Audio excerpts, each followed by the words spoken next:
Hi everyone. I'm Safiano Aliboko and I'm a graduate research assistant currently at Oklahoma State University. And I came to OSU, which is Oklahoma State University, in 2024. That was the fall of 2024.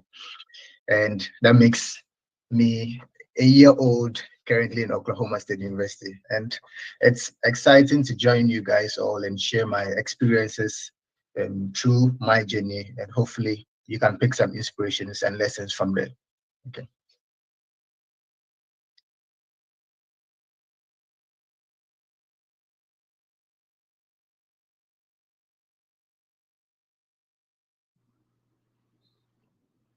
All right, guys. Greetings to you. I would say that I also came here last year, 2024. So basically, I'm also a year old over here. I'm a PhD student here in the University of New Mexico. We usually call it UNM, and I'm also a research assistant here. My specific field actually falls in the drug discovery area where I work through computational stuff. So I would say that I'm glad to be here to share my experiences with you guys to writing SOP and whatever, any other thing that you guys want us to talk about. I'm glad to be here. Thank you very much.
Yeah, so when it comes to the statement of purpose, to start with, it is a type of academic essays that it's basically providing more information to the admission committee, because you know that when you do submit your um, documents, most cases they are always in the form of transcripts. You would have your CV, which are more of not so detailed or doesn't express who you actually are.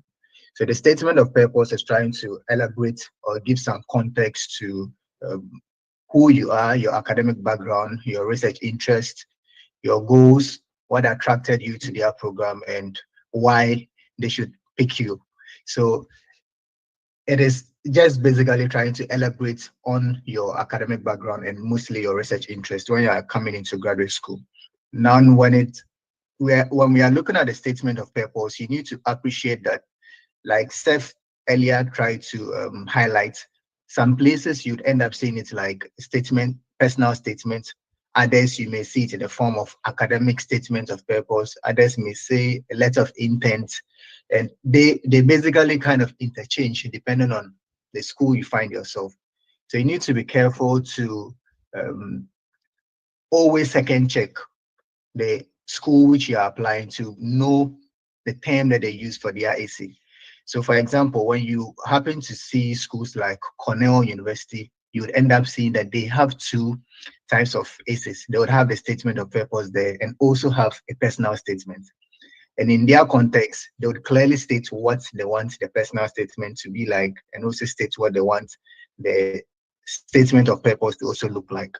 So generally, the statement of purpose, it's always just capturing your academic background, your research interests, your goals, why you're attracted to their program, and why they should pick you.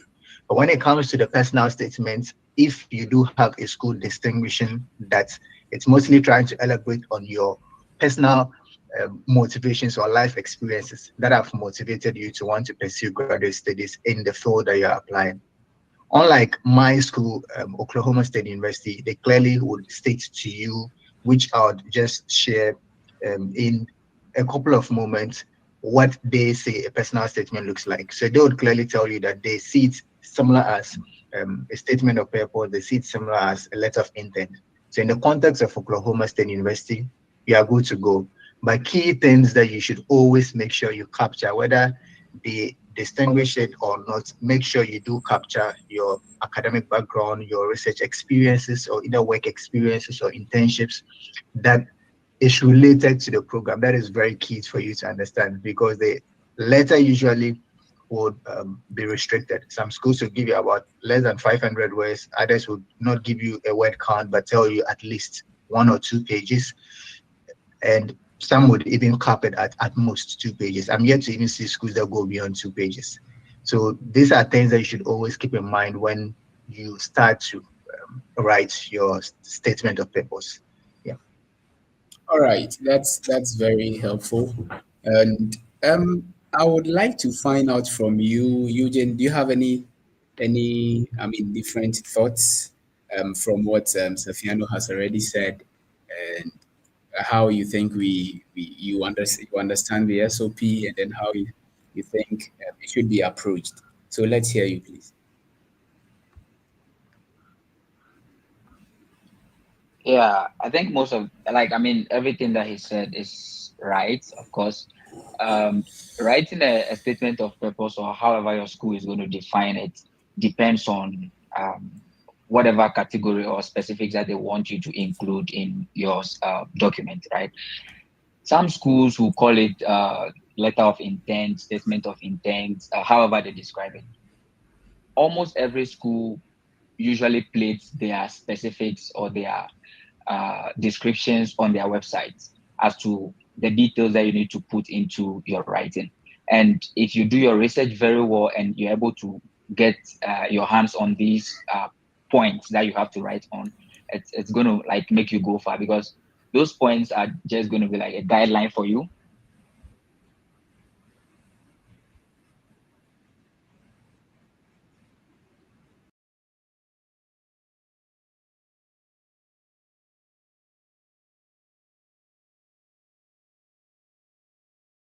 School addresses that, or what they want from you in terms of this kind of document.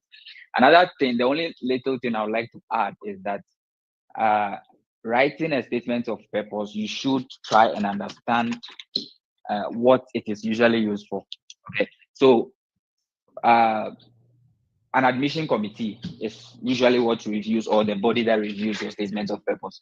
And what they usually do is they read through to see if you've been able to capture all the things that they asked you to do, right?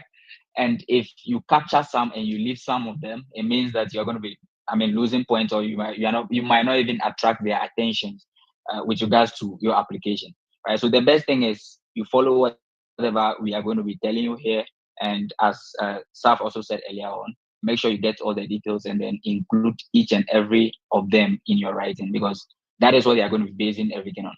Most of the times, imagine, let's say 100 students apply for a school, and then everyone is writing a 2-page SOP. Nobody is going to have time to try and read through all of that. They have their specific things that they are looking for. They go straight to those points, scan through your document to see if you've pinpointed or addressed those things. And if they go through and they are not addressed, especially your starting statements and your introduction, if it is not catchy, and if it doesn't give them the indication that, okay, this is my statement, I have addressed everything that you asked me to, and I have all the qualities that you need, it might be difficult for you to be able to even convince them, for them to look closer into your application. So basically, I would say that whatever you said is good, and this is the little I've also add to it.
Yeah, so just to use this document as a quick housekeeping rules or tips for us to keep in mind when we are writing a personal statement. So unfortunately, this document I may not be able to share it right after the session with you, but I do have that of Cornell's, which is publicly available on their website. So I think with that, it will be a helpful tip for others to use. But with this, it is that of Oklahoma State University, and it is unsure if it is supposed to be shared publicly or not. So, like we just tried to clarify earlier, in the context of your school, it may have a name, but sometimes, or most cases, you'd always have some key components running through all of them. But just to make them, just to be on the same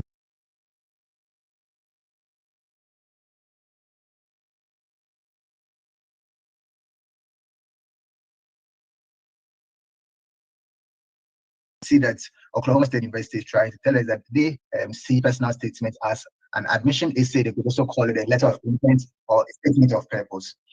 Now, there are some key tips that you should do and not to do when you are submitting a personal statement or a statement of purpose. So it is very important that you follow instructions. When we say follow instructions, you realize that some schools are likely to always restrict you to the word count. Some will tell you most likely no more than 500 words. Others would specify if they want you to have more words.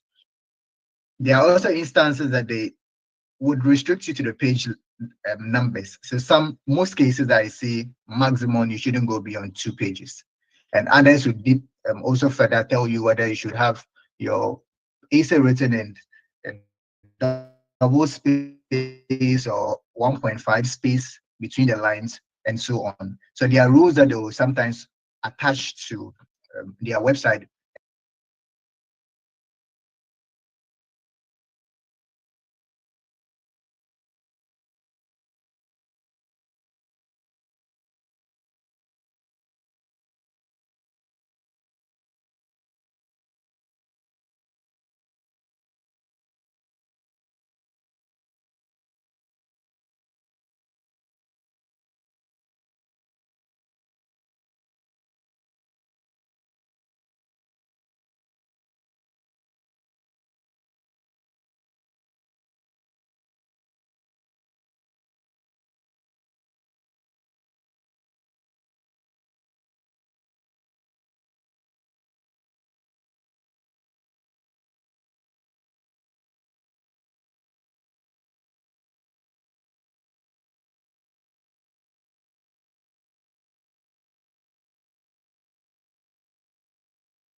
nuances or differences that they would want you to tweak in the generic one that you have. So those are like some housekeeping um, rules I would say you have to keep in mind when you are submitting your um, personal statement or statement of purpose. Now, looking at that as a background, let's quickly refer to what Cornell is looking like. So like I mentioned, Cornell is also interesting in the sense that they have decided to distinguish their personal statements and also the academic statement of purpose. So you could see here that Cornell is telling you that they do have what they call academic statement of purpose.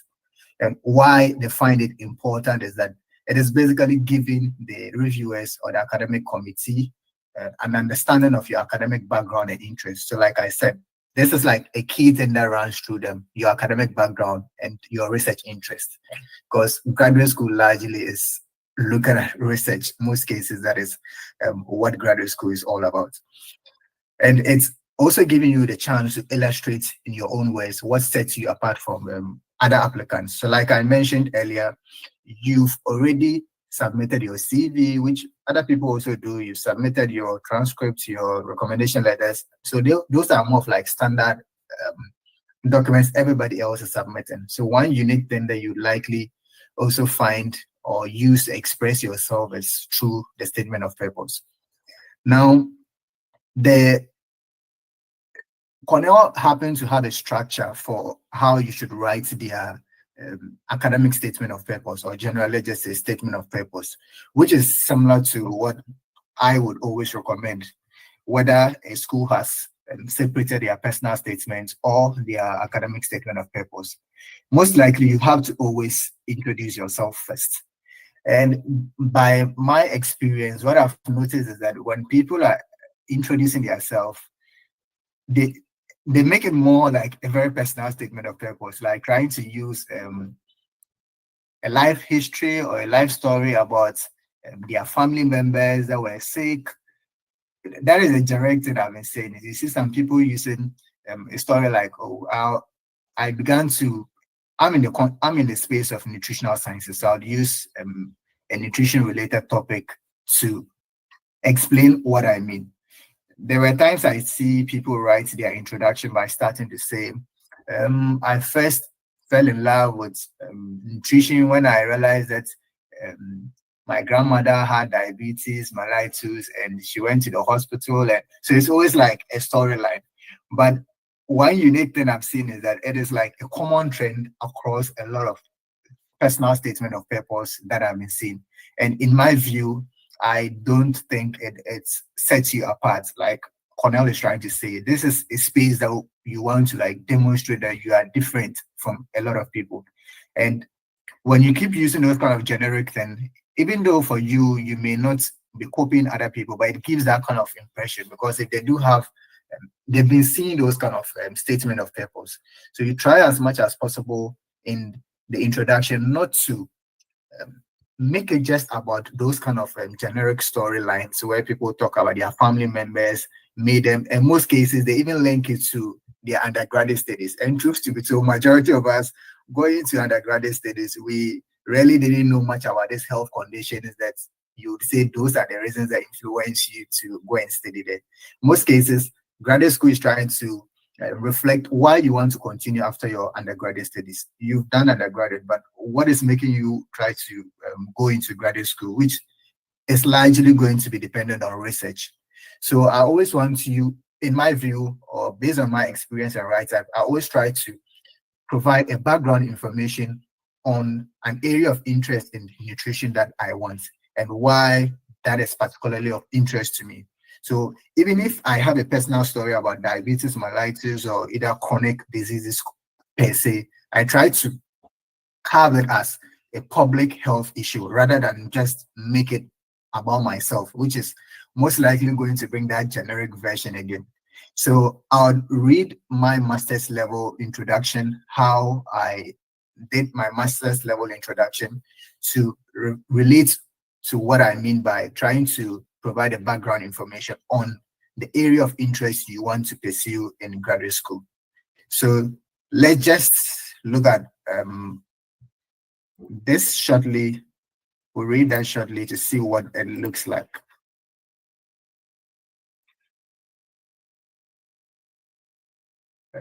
Second.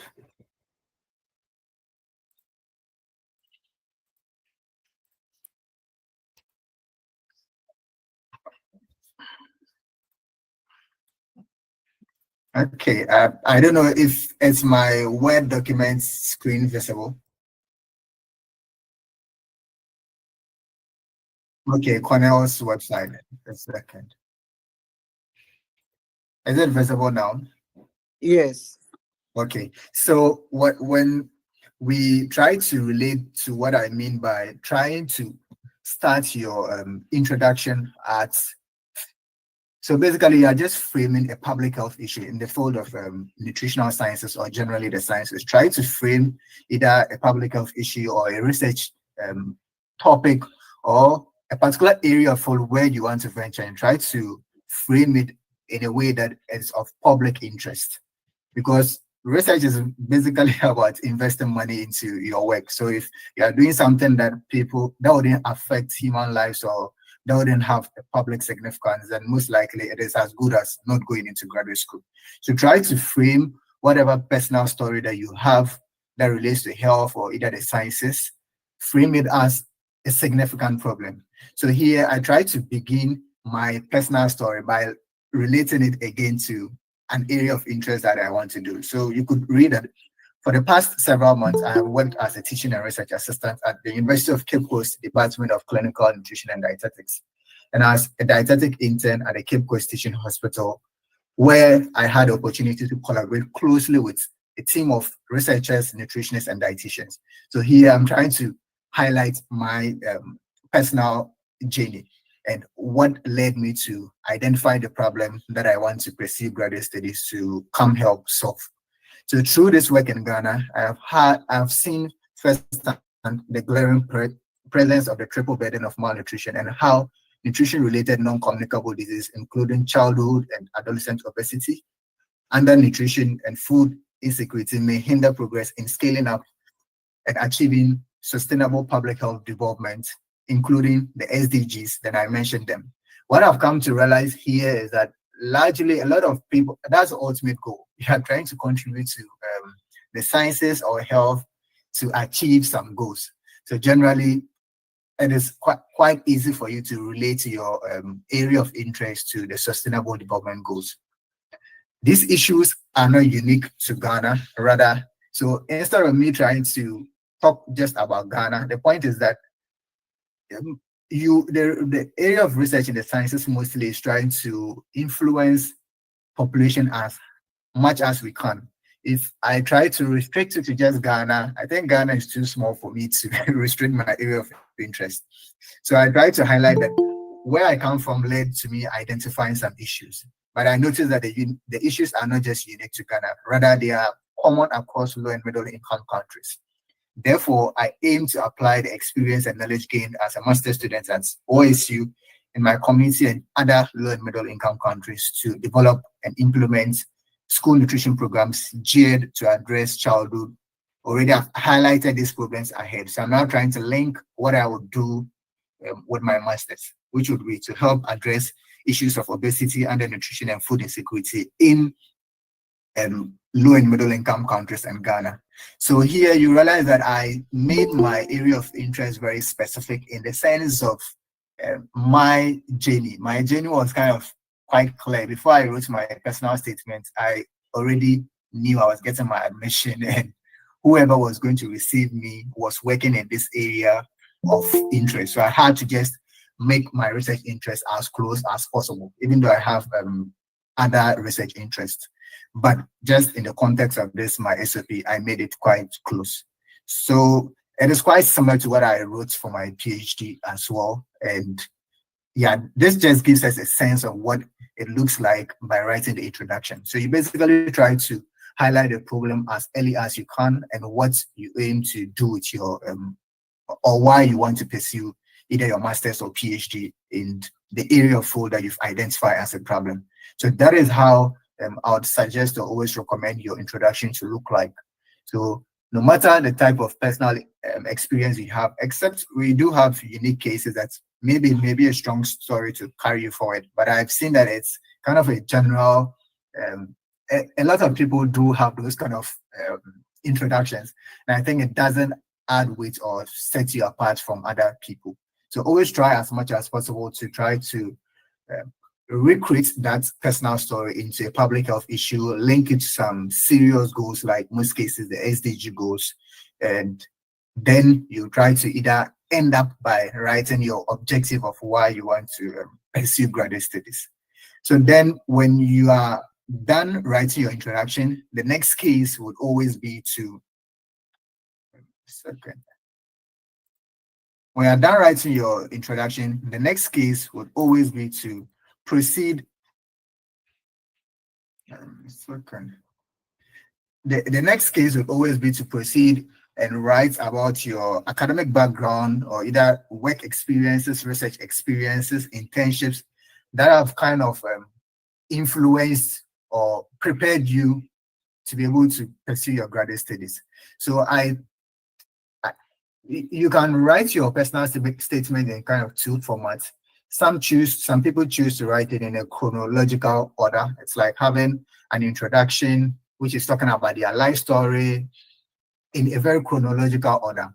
Other people also choose to write them in themes or paragraphs that are very unique. And that is what I choose to do, writing it in the themes that are unique to a particular topic that I'm trying to communicate. So usually I'll start with an introduction where I highlight my the problem that I've identified and why I want to pursue graduate studies. When I'm done, then I move on to the next theme, which talks about my academic and research background and the skills I've gained through that area and how ready I am for graduate school. So the whole point of other schools sometimes asking us to write standardized tests is just to test that you are ready for graduate school, because they wouldn't want to pick somebody that they would literally have to teach you like they are doing in undergraduate. So I usually would want my second paragraph to talk about my background experience in terms of academia and research and the skills I've gained from there and why I think I'm ready. So that is similar to what Cornell is suggesting. You realize that they try to talk about your academic background, your preparation and training. Now let's go back again to read from my master's. I'm not using my PhD on because of some sensitive information. So I'm going back to my master's screen again for us to look at what my background experience looked like, or how I framed my background experience during my master's application.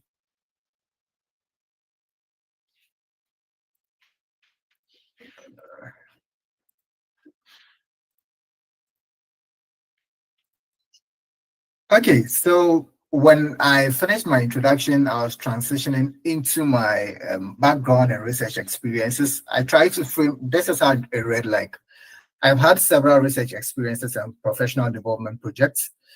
I have worked on several research projects, including a collaborative research on adolescent school food environment with the University of California, Davis and Oklahoma State University, and also a grant receiving systematic review on acceptability and feasibility of establishing breast milk banks. Now, you realize that the whole point again that we have to keep in mind is word counts, page limits, and then you surely always likely have a lot of experience that you can't capture on your personal statement or statement of purpose. So I'd always advise that you probably list them down, try to select which of them relate to what you want to do or would best sell you. So I had a lot of things to do to put on here, including clinical experience and a whole lot. But for the context of my application, I had to select which of them that I think sells me best. So you could see the first experience that I had that had to do with school food environment relating to school nutrition, because the person I was coming to work under did or specializes in this area. So I had to make sure that I select the best possible experiences I have that relate directly to what I want to come to do. I also went further. I am also involved, and as of then, I was still working on a project with the University of California, Davis, which we're doing a scoping review focusing on school-based nutrition interventions for adolescents in low and middle income countries. So again, you realize that back in my introduction, I highlighted that my objective is to help improve food and nutrition security in Ghana and other low and middle income countries. So this project, first one that we're doing, was very specific in Ghana, but then we're also doing another project that was looking at the low and middle income country context. So I thought those were the best areas to select into my paragraph that highlights my academic and research experiences. Then let's move on to the Now, it is important to understand that when you highlight or list out your experiences, don't just list them or tell them that you did this, you did that. The ultimate goal is for them to understand the experiences that you gain from those projects and those experiences therefore make you ready to be able to survive or navigate the graduate school journey. So in these research projects, I was stuck. So I'm trying to now highlight what I did and the experiences I've gained from those activities. Here, I've seen other people sometimes add up their undergraduate research experience. Of course, that is helpful if most cases you don't have that deep or extensive research and academic background. Some people would also choose to use their transcripts to frame courses that they've taken and relate them to the experiences that they've picked. So that again goes back to your unique story. You need to know who you are, what you've done, and what will best sell you. So in this case, you may not probably have done some research projects that would help you put here. And in that point, you don't have to leave that paragraph blank. You could still use your academic transcript or the courses you've done in undergraduate studies that you think are very relevant to graduate school. And of course, most people in Ghana and through our undergraduate studies would have done courses in research methods, would have done things in statistics, you'd have done things in IT and all that. So those are things that you can substitute for my experiences in case you fall under that category of people that usually may not have those elaborate research experiences.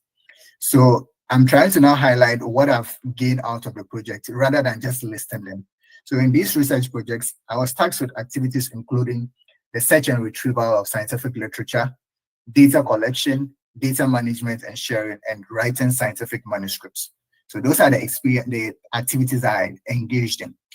In addition to my research experience, I mentored, and as a TA or either a research assistant in Ghana, you'd know how generally goes. You'd have to supervise research projects. So I had to highlight that as much as possible because generally graduate school, most cases, the strength lies on research experiences. So you try to highlight them as much as possible if you do have them. So I stick to my research experiences rather than relying on my academic background because I felt my transcript did that job for me.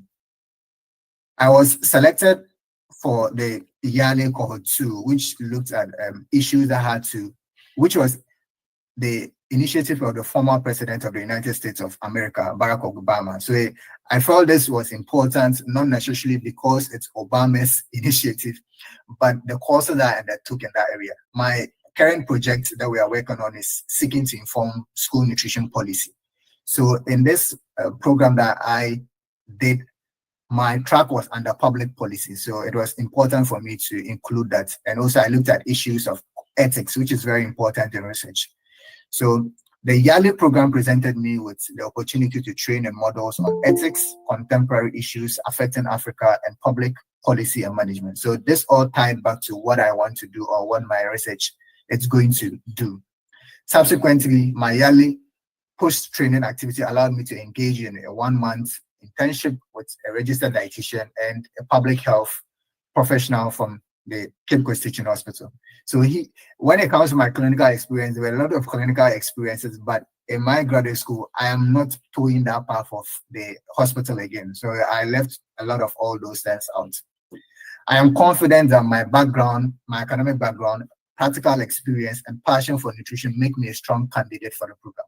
So I try to stay on the second paragraph to talk about my academic and research experiences and how they've made me, the skills I've gained through there, which I highlighted about data management, sharing, writing manuscripts, looking for literature, or doing, so basically around all the research strengths, I've covered that I have experience in that area. And therefore, I think I'm a strong candidate for their program.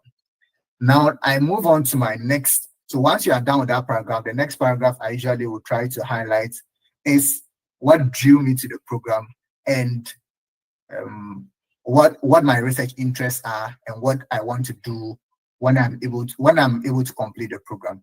So that is what I try to make my next paragraph look like. So again, when we see what Cornell is suggesting, which is similar to what I probably did. So this is what Cornell is suggesting again. Now, so when you read detailed in the description of the academic background, it's similar to what I've just tried to explain to you. Now, show them you are making an informed decision, which is what my next paragraph is going to talk about, which I'm trying to highlight that. Generally, you would have to show them why they have school. There are a lot of schools that are in the United States. So why is it that you're applying to their school? What drew you to their school? And what are your research interests? And what do you hope to do when they give you the opportunity? So I went further to say that I was drawn. So my unique experience was that I was drawn to the program at Oklahoma State University through a seminar presentation on school nutrition programs by my supervisor in Ghana. She visited Ghana. So that was how I first even got to know about them. Witnessing the dedication and expertise of the faculty, she came along with some of the faculty in the College of Education and Health Sciences here. So I tried to highlight that I've witnessed the faculty dedication and also had that relationship with UCC in the sense that we're doing research works together. So I've actually witnessed or seen them or worked with them. So witnessing the dedication and expertise of the faculty and researchers within the nutritional sciences department affirmed my belief that OSU would provide me with an exceptional academic environment to deepen my understanding in nutrition-related challenges and develop the skills necessary for meaningful change. OSU's commitment. So in most cases around this area, you can always refer to the department's page. They would always have either their mission or vision that they want to achieve. You can use those things to carve why attracted you to their program. And another key thing is always the faculty expertise. That is one most important thing. You probably would have a research interest, but going into their school would largely also depend on whether they have the faculty who has an experience in that area. So one common thing you can use to describe is the expertise of the department, what they hope to do. Probably they have some how do I describe it, an interdisciplinary approach. They also welcome international students and all that. Those are things you can always use to carve that paragraph.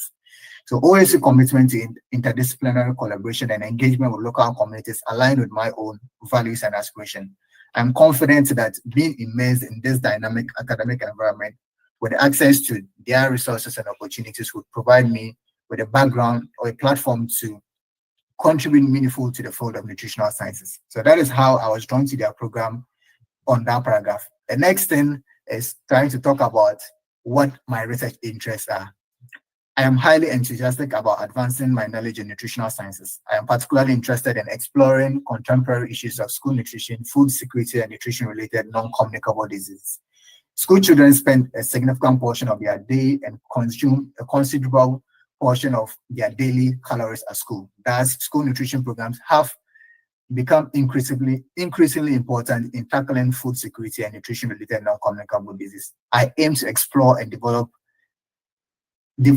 and implementation of effective school nutrition program strategies and policies. So again, you realize I'm very specific with the school nutrition area because, like I said, it's like already we knew what was going on. I just had to put in a formal application. So, and that was what my supervisor was doing. So I tried to just make it as close as possible. And now I usually would want to land or end with my short-term and long-term goals. And that again reflects the criteria on Cornell University. So I think I'll just probably share the link to Cornell background in case you can't keep up with what I've said, so that later you reflect on that to help you draft it. So in the short term, my primary focus is excelling in my master. That is basically what I'm coming here to do. Actively engage in research, seminar, conferences, and gaining experience in school nutrition programs and building professional networks. My long-term goal or vision involves becoming a professor of nutrition, and that is basically why I'm going to be a PhD in that area. Largely, I want to stay in the academia field. Developing and implementing school nutrition program. Again, that had to do with master's level. So PhD, I extend beyond all this. And policies to address the complex challenges of food security and related health disparities in Ghana and similar low and middle income countries. And then this is one key or important, how do I describe it? Important point I always want to end with. I'll be grateful to be considered for an admission offer, and not only just admission, I need funding because that is very important to us where we come from. So funding assistance from your faculty to pursue my program at the time. So that was how I ended my personal statement. It is important to also share some experiences for you to appreciate why I suggest that we try to follow the instructions and also some formats like this.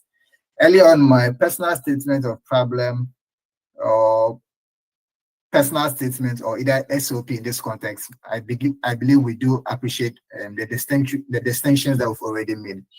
I had about 6 pages of my personal statement, which was kind of insane. I thought I was impressing, but on a critical lens, we ended up realizing that majority of them were way beyond what I'm going to do presently at the time I was applying. So I was fortunate enough that at the time I was working with, like I said, somebody from um, University of California, Davis. So I just took that step to share with her, and she gave me detailed descriptions of why you don't have to capture everything. And again, that reflects on what Cornell will say and the documents Oklahoma State University also gives. You don't have to list everything. You could have done amazing things and all that, but they have to relate to the program you want to do. And you have to also be selective because of word count, page limits, and sometimes the word limit is too small and the page limits to restrict you from writing everything. So you always have to reflect and share what you think would best sell you most. So that is it for my experience with my personal statement. So when I shared that 6-page document with her, she gave me a good understanding at the time on what I needed to do, and that ended up bringing it back to somewhere 2 pages. So maximum you see across is always like 2 pages. Yeah. So I think I'll pause here and allow Eugene to also come in, and when there are questions more, we could go ahead to answer them.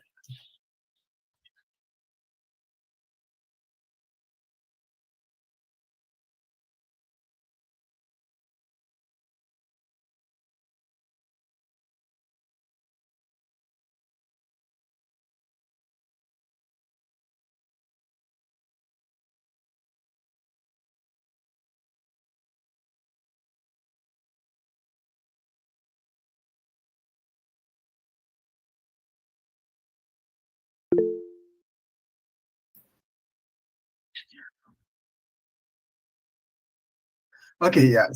Yeah, so you realize with a personal statement like the name, logic literally would go as a personal story about yourself.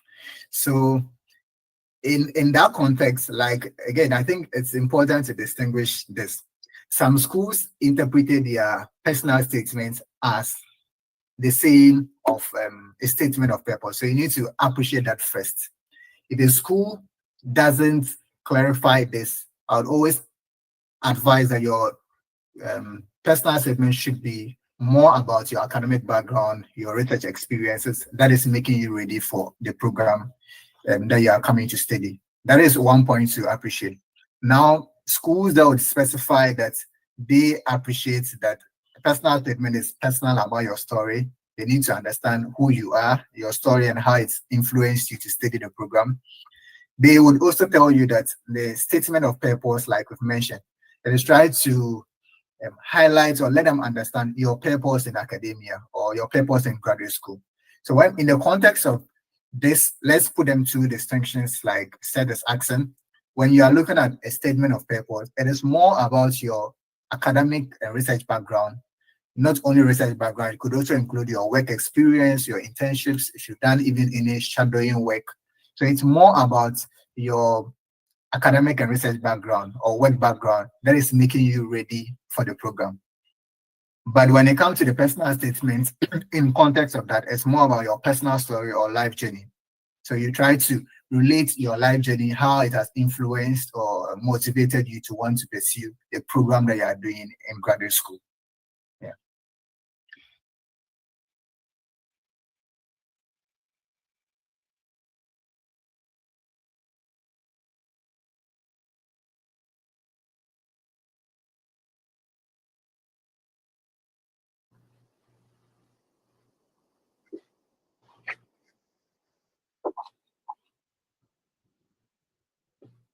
Mhm.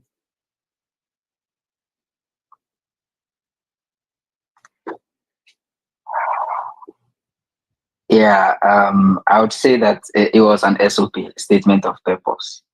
So, as Saf said earlier on, I would like to just speak a little bit to that. Whatever he said was right. Okay. The thing is, it depends on how the school addresses or calls that particular document. Some people or some schools call it statement of intent. They have their own ways of giving it a name, right? But the most important thing is you need to know the content. What are you supposed to include in that particular document?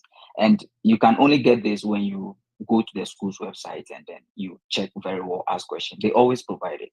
They usually always provide it. And once you get that, it doesn't really matter how you call it, whether you call it an SOP or statement of intent or whatever. So far as you know the details that you need to include, you should be fine.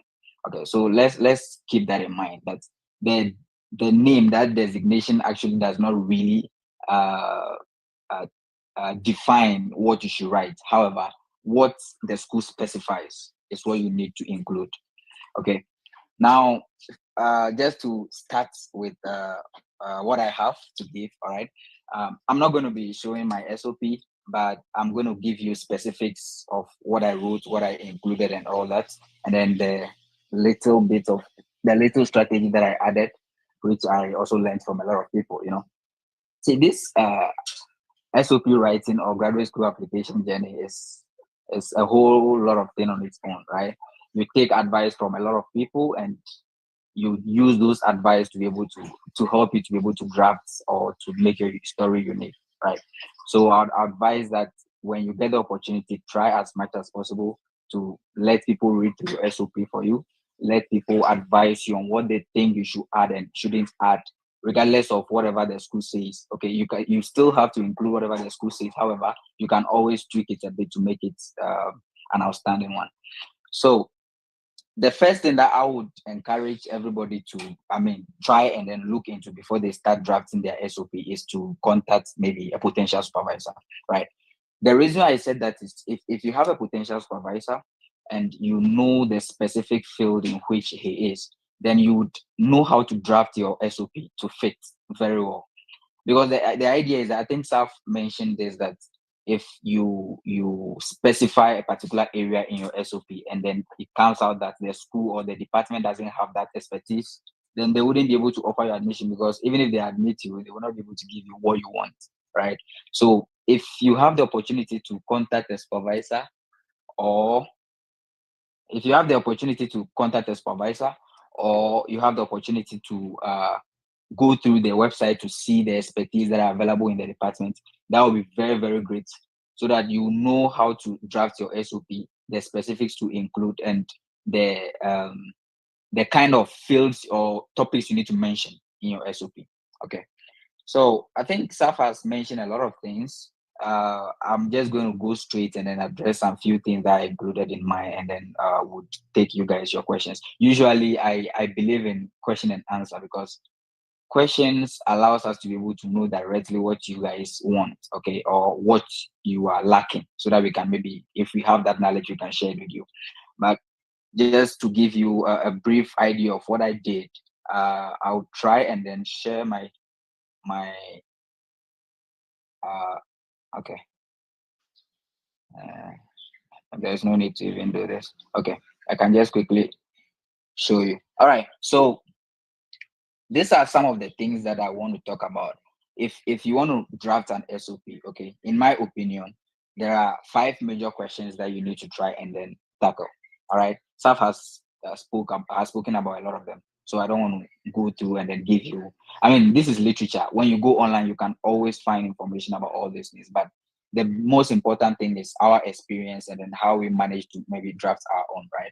So the first thing is, there are 5 major questions that you try to address, okay, which I'm sure Saf addressed all of them in his SOP, which I also address in mine. And almost every SOP usually addresses this kind of issues. So the first thing is to introduce yourself. You can ask, usually we ask this question, who are you, or who are you as a person, right? So imagine you send me your application, right? I'm a maybe admission committee member, and I'm supposed to review your application. I don't know you. I've never met you before. You are in Ghana. The person is here in the United States, or wherever, whichever country the person is. So you need to make sure that you introduce yourself in a way that the person would appreciate the kind of person you are. The person will try to picture who you, like you, the applicant, is or are, right? So the first thing I would say is that, bearing in mind the number of pages, as Saf also said rightly, it's usually 2 pages, right? It's barely before you see somebody writing an SOP of 4 pages, 5. No. When I started writing mine, I drafted like 5 pages of SOP with a lot of charts, and after I've given it to people to read through and then advise me on what to do, I managed to narrow it down all the way to 2 pages. And 2 pages, that I think, yeah, 2 pages was what my school recommended that we should submit, right? So usually you need to keep in mind the number of pages and the number of words that you are going to be writing. So introducing yourself as the kind of person you are, that should be very brief. And there are certain key things that you need to include in it, right? Of course, you cannot introduce yourself without mentioning your name and all that. Basically, these are the things. But one thing that I would add is that if you are introducing yourself, okay, make sure you include your current educational level. Are you in your final year before you started this application, or have you graduated, or are you working? You need to always specify your current whether academic or career level, all right, so that they will know exactly the kind of person they are dealing with. So for example, if I want to start and I mention my name and all that, then maybe I would say currently I'm a graduate from maybe this university with this degree or this particular program in hand. You get the idea? Or if you are working, then you can specify the kind of work you are doing, and then you can frame it in a way that it would fit very well into the program that you are applying to. So you have to be very careful how you draft that aspect as well. And another thing that I would advise you people to add, what I did was that because I just finished my first degree, which is undergraduate degree, and I wanted to apply for PhD directly, I didn't have a lot of research experience, right? PhD is research intensive and all that. I didn't have a lot of research experience, even though we did project works, did some few projects aside and all that. But what I did was I tried to introduce my grade or my CGPA in there. I introduced my CGPA because I knew my CGPA was high. It was really good, right? If just an advice, if you know your CGPA is good and it is in the first class, right? I will advise you to add it to your introduction. That would be a game changer for you, because usually when somebody takes your paper and or whatever SOP and then read through the first few lines and sees that outstanding CGPA over there, that is going to prompt the person to, this might be a good student. Let me read more. Or that might give the person some kind of positive impression, right? I mean, everybody likes a performing student. A student who does well, everybody likes him, right? But whatever you have at the back of the SOP, nobody knows, right? But then for the first few lines, if you have a good CGPA, I advise that you put it in there, because mine, that was what I did. I introduced my CGPA in there, and then I added the overall. So if it is, let's say, out of 4.0, if it is 3.8, you put a 3.8 out of 4.0. If it is 3.6, you put 3.6 on the scale of 4.0, so that they will know the skill in which you have that grade, right? So if you're able to do that, hopefully you might be able to catch somebody's attention, and then they would want to continue to read your SOP. So basically that's about the introduction. It's just introducing yourself as a person. Okay, that is, let me say, that is one small part of the major introduction, right? So the whole introduction is there, and then the first part is introducing yourself as a person. That was what I just mentioned about your level, your educational background. If you are a graduate, you mention it. If you have a good CGPA, introduce it. It will help you a lot. If you know your CGPA is not really good, that shouldn't prevent you from writing a better SOP. But I would just advise that you don't put it in there, because I'm sure you understand what I mean. Yeah. So you don't put it in there. Rather, you put something else that would catch people's attention instead of your CGPA. So basically, that is it. And then the second part of it, the introduction. Okay. Another question that you'd want to address over there would be, how did you become interested in this topic or in this particular field of study? Right. So of course you want to apply for a school. Now you are applying for the school because you want to do a particular program. Now, how did you become interested in that particular program?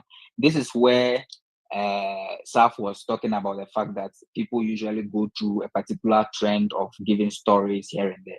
Yeah. So the truth is, you have to set yourself apart. You need to be unique, right? But it doesn't mean that if everybody is telling stories and you have a good story, you shouldn't tell it.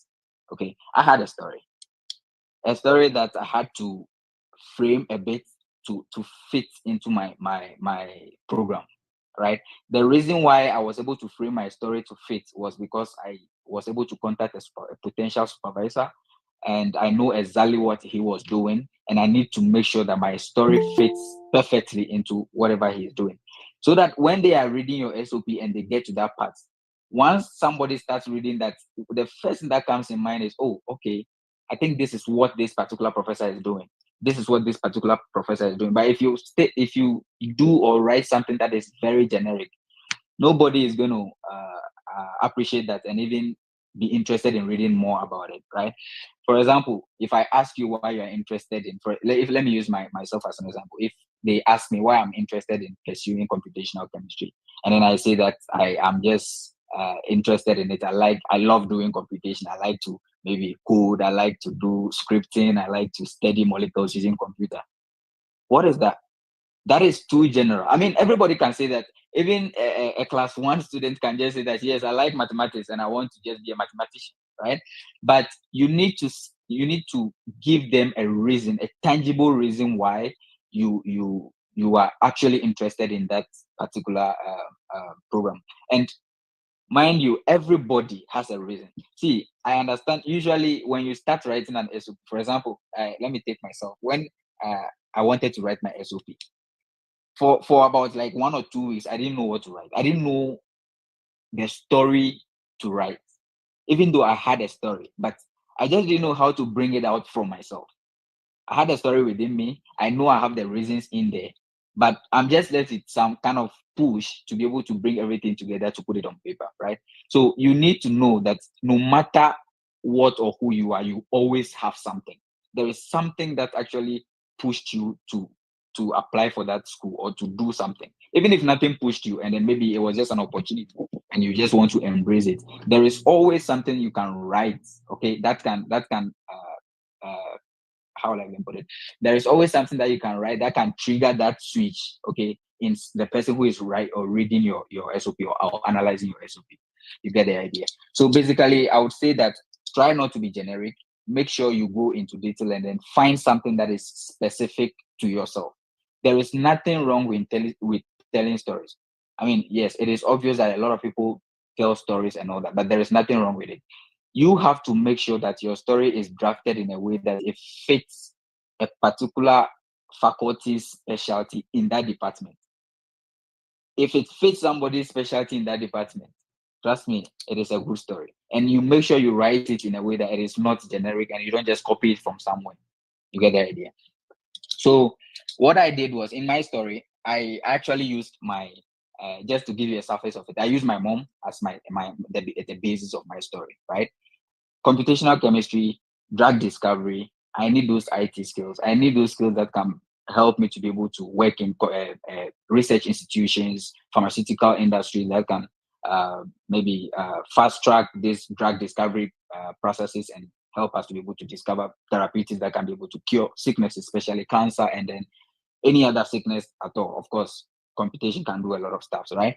So that was the basis of my story. I use my mom with regards to a particular sickness, right? Which I wouldn't, of course, these are sensitive information, but just to give you an idea, you can always use somebody that is close to you. Of course, if you know that story can fit very well into your program, okay? Getting a good story, you will definitely find it if you think well about it. So you don't have to say that, oh, me, I don't have a story. I don't have a story. I'm finding it difficult to figure out what to write.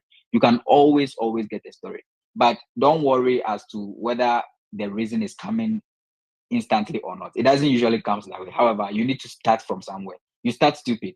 I always say that if you want to do something, there is nothing wrong with starting stupidly. Write something down. Just forge something. Okay. Write something that you know about. Write something that you think is in relation to what you are applying to, and then you try to fine tune that particular thing that you wrote time after time, giving it to people to read for you, and be open to listen to people's advice.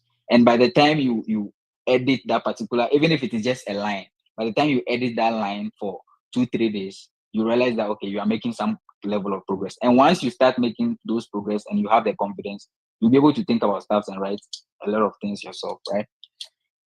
And another thing that I would also talk about is, I think Saf also mentioned that, is that when you are drafting your story and you are about to end it, your story is not going to solve the problem, right? However, your story is to ensure that the admission committee understands what is pushing you for the program. right? Now, you need to try and emphasize that whatever program you're going to be doing, it is the skills that you are going to get from that program that is going to help you to be able to solve whatever problem you have identified in either your country or in the world or wherever you specified in your SOP, right? So always emphasize on the skills, the research skills, the technical skills that you are going to be getting, the analytical skills that you are going to be getting. How are these skills going to be helping you to be able to solve the problem that you have identified? So if you realize that if you write a story that has to do with somebody being sick for a long time and you realize how the sickness has actually uh, destroyed the person, how there wasn't any potent drug or therapeutics to target that, and then you want maybe something, you want to work in a field that will give you the opportunity to be able to help people in such conditions, then you should be able to emphasize on the skills that you are going to get and where you are going to apply those skills to be able to solve the problem that you have identified.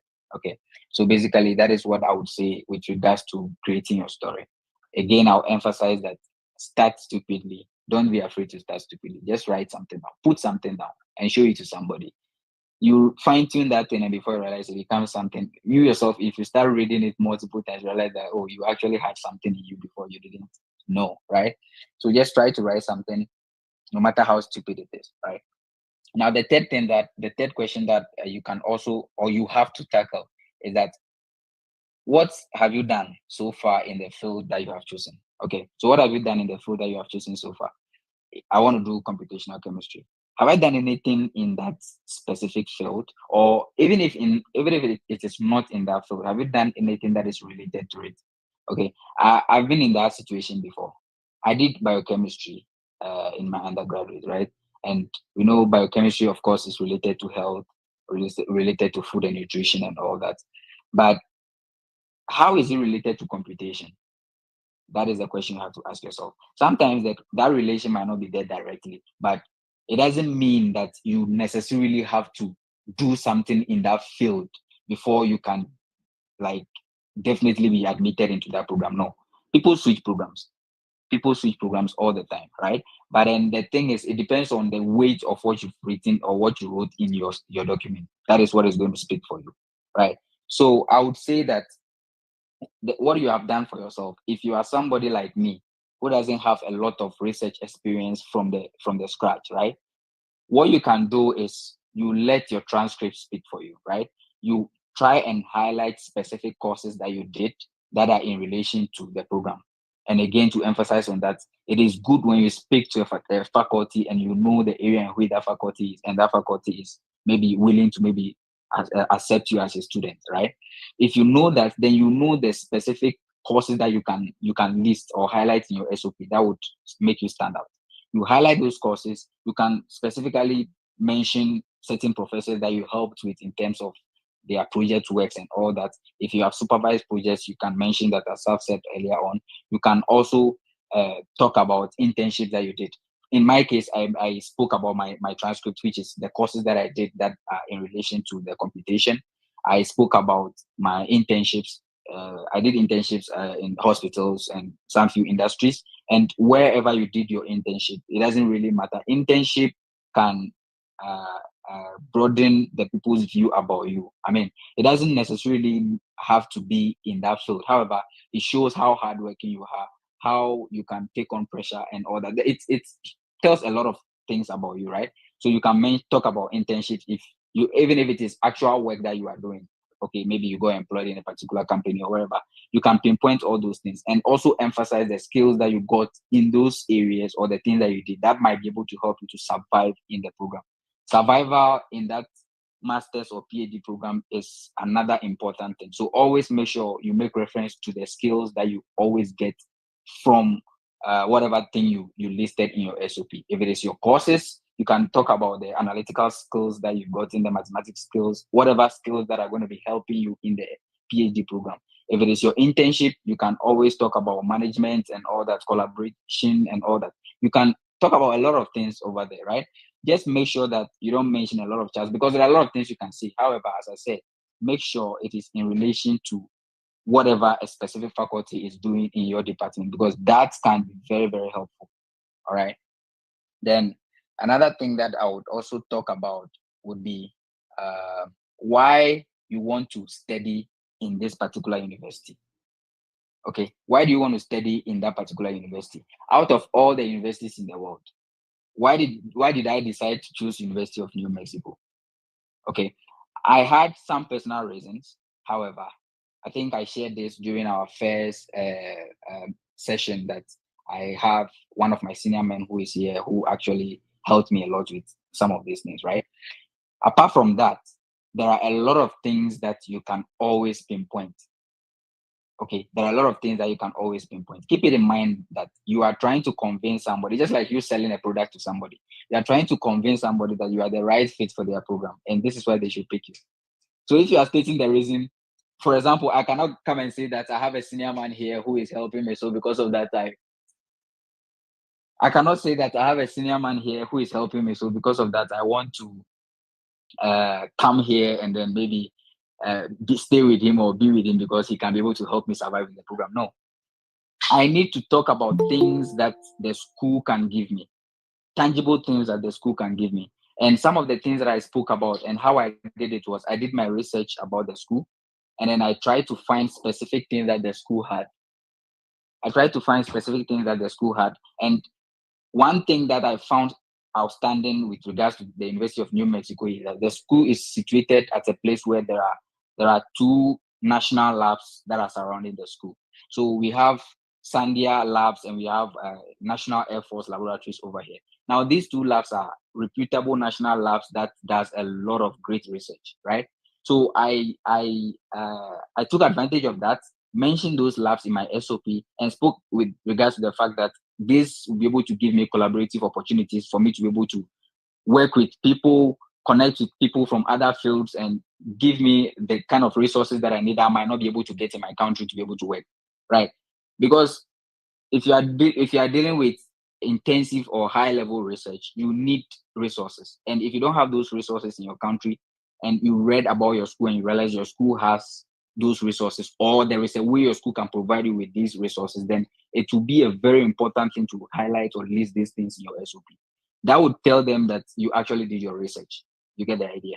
And another thing that I also mentioned with regards to my school was a faculty member specifically. So I went straight to my department, said that I contacted this supervisor because I read about him and I was so interested in his research. And I mentioned his research area, whatever he's doing. And then I specifically said that what he's doing is what I'm interested in. And that is one of the main reasons I'm applying to that school, because I wouldn't get that in any other school. And that is a solid point, because a school might be doing computational chemistry, right? But computational chemistry is a broad area. What specific thing are you doing in that field, right? So if you're able to pinpoint a faculty that, okay, this faculty ABC is doing this, right? And then this is what I'm interested in. And because I cannot get this particular field or this specific faculty in any other school, and it is found in the University of New Mexico, that is the main reason why I'm applying to the University of New Mexico. And it's a valid point. Very, very valid point. So you can also include that, which is the reason I said initially before I started this, that try and get a faculty, try to send emails to faculties to see if somebody will respond to you.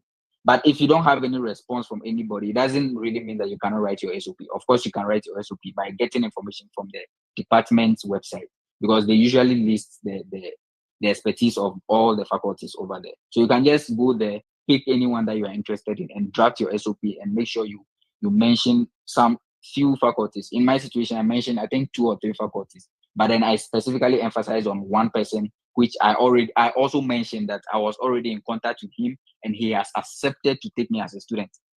That is another thing. I spoke with him, we did interviews and all that. We did our private stuff, and then he accepted to take me as a student.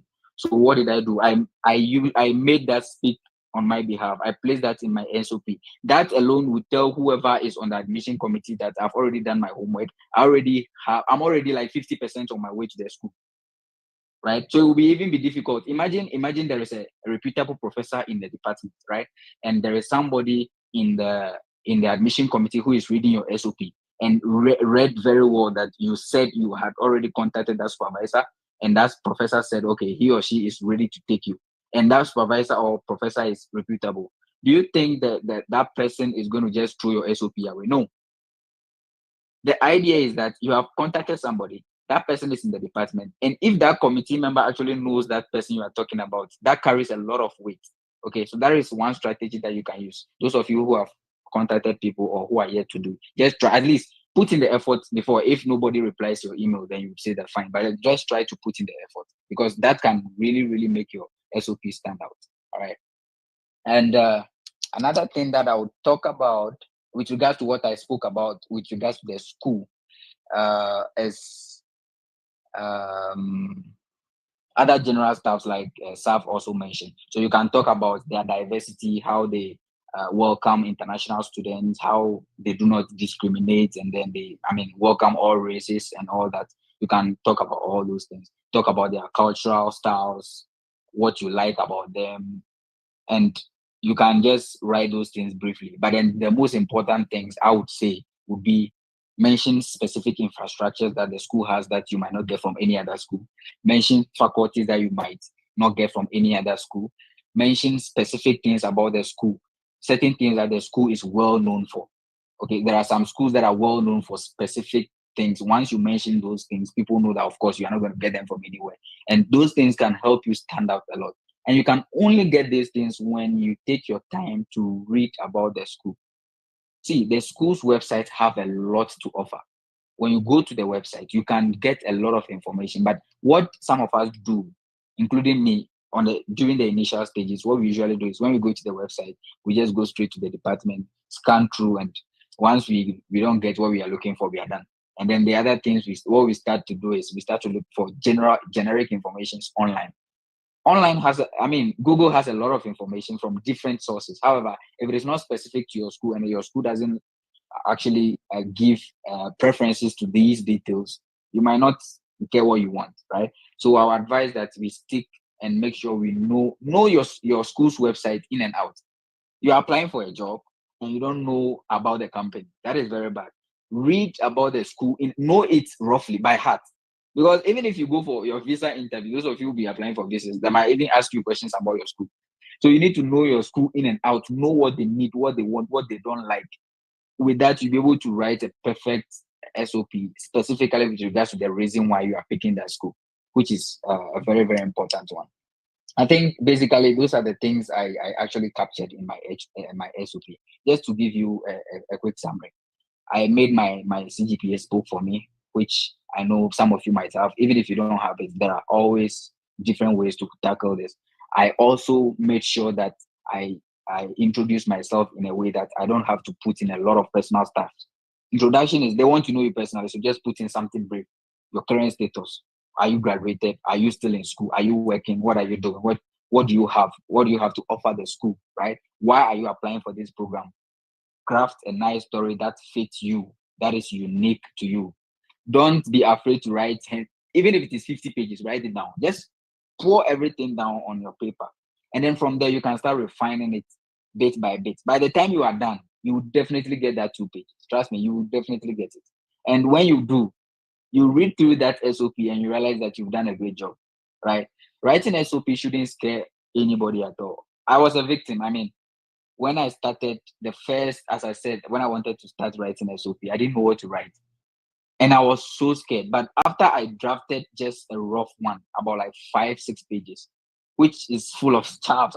By then I didn't even give it to anybody to read through for me, right? It was full of chaps. But once you're able to get something on paper, it gives you that confidence. So from there, you start thinking about specifics. And then by the time you realize you drafted a perfect SOP that would take you, that would help you to be able to get your admission. And finally, what I want to touch on is with regards to the funding. I think Saf mentioned funding in his SOP. Yeah, so it is true that you can mention funding in your SOP, but as I said again, it depends on your university. So in my school like this, the application process requires that after writing your SOP, you write another form of letter which you use to request for funding. Okay, so my school does not require that you put your funding request in your SOP, right? You need to write another application letter for funding where they have to read that one to analyze it and then decide whether to give you the funding or not. So, as I said, know your school. If your school doesn't provide any separate platform to request for funding, then you can include it as subset. However, if your school has a separate platform, then you would try as much as possible to draft that other document, and then you can take it from there. So because staff has said a lot of stuff, I just decided to go specifically to the things that I wrote in my SOP. And just to say again, don't be afraid to start stupidly, because it is very, very important. It is helpful. Just write anything, put it down, and start to take it one by one. You'll be fine. Thank you very much for listening.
Yeah, so I think AI, the concept of AI is very, very controversial now.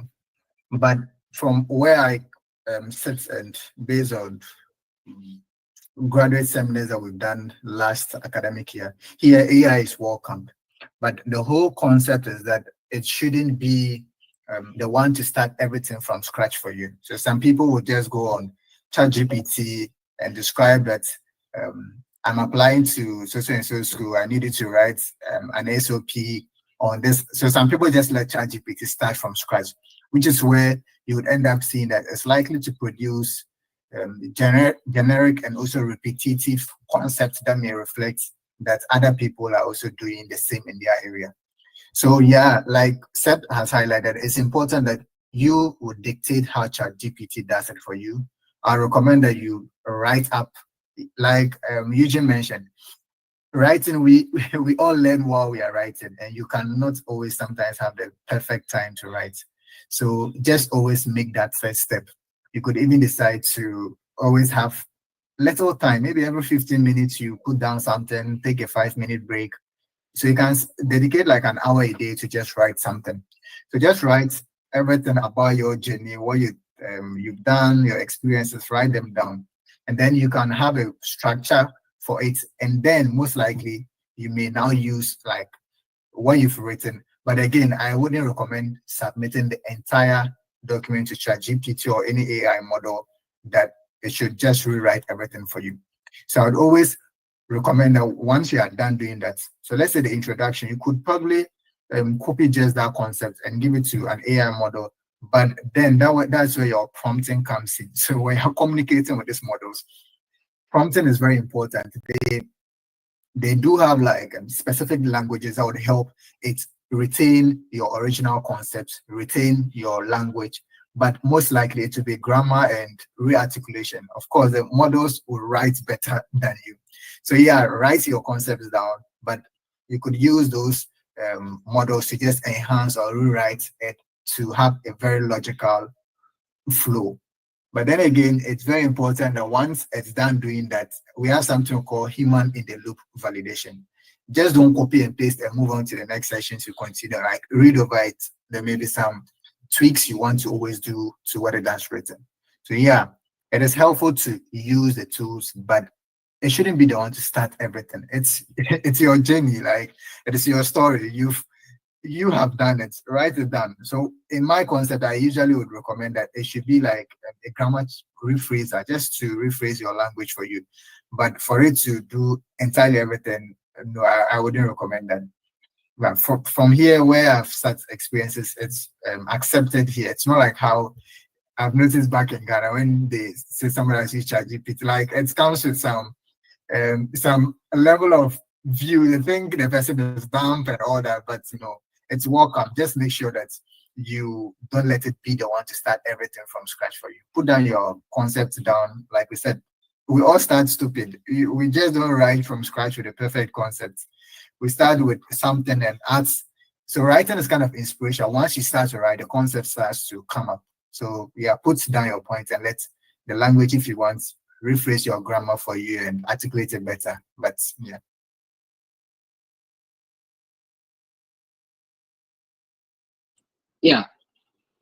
Yeah. So just, rightly as I said. So see, the first time I sent my SOP to one of my senior men to read through for me, the feedback was that, hey, you had a CGP of 3.9, and is this what you can write? Like, are you sure the CGPA is yours? See, writing, I would say writing is a calling. Let me put it that way. See, there are people when they write stories for you, you read it and you be like, no, this I don't think I can ever write that. It's not something you have to be shy of. Okay. It is just a learning curve that you need to embrace, because it is very important. You cannot shy away from it. Even if you run away from it, you are definitely going to meet somebody. AI does a better job at paraphrasing your words, putting your English into a better context, removing all the chaff that you've added. I would say that AI wrote like 40% of my SOP for me. I wrote 50 and my reviewers did 10%. I would put it that way. AI is very helpful. Use it. Of course, it is there for us to use. Okay, I use AI every day, especially with regards to my computation stuff. I use AI every day. AI is there. As Saf said, here it is very welcome. Just that you need to make sure you know how to use it. You don't abuse it.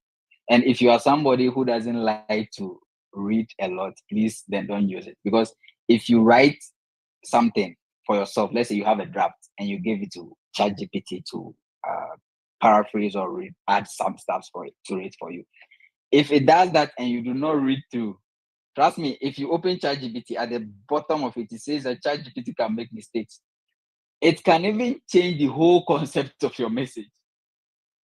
Especially with regards to the prompting. As Saf said, if you don't know how to prompt these AI models, you would end up changing the whole topic. Of course, you inputted something. You expected that ChatGPT, of course, you always say it is good, so it would give you something positive, right? Usually, whatever prompt you put in, the way they understand it is how they interpret it and then give you an output. So, and they always do that based on the data that is available to them. So if you give them something and you give them a prompt that is not exactly what you have in your mind, and you think, oh, because that is what you are thinking. If you are thinking, okay, ChatGPT should maintain my concept and then just do grammatical error corrections or spelling mistake, check all those stuff, and then maybe re-articulate everything for you. Maybe you have that in your mind, but you didn't put that in your prompt. So if you just put it in ChatGPT and then you write any prompt and then you say that you should do it for it will definitely give you an output. However, how effective and good is that output? You need, if you have 5 pages, don't be lazy. If chat gives you back 5 pages or 4 pages or even more, make sure you read through all those pages again.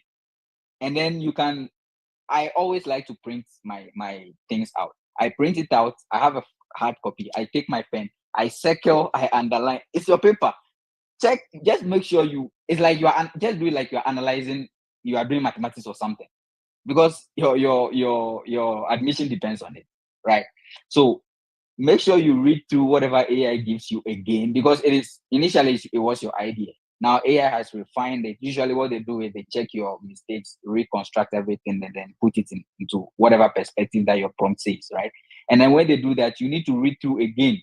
If it is 6 pages, make sure you read through all those 6 pages and then pinpoint all the corrections. If chat has made any kind of like conceptual changes, make sure you recorrect that before you finalize whatever you have to finalize. So I would say finally that yes, using AI is very helpful. I have used it. A lot of people have used it. Just make sure you read through, because AI can make mistakes. Trust me. Even the best AI, ChatGPT 5, can even make mistakes. So just be careful with that. Thank you.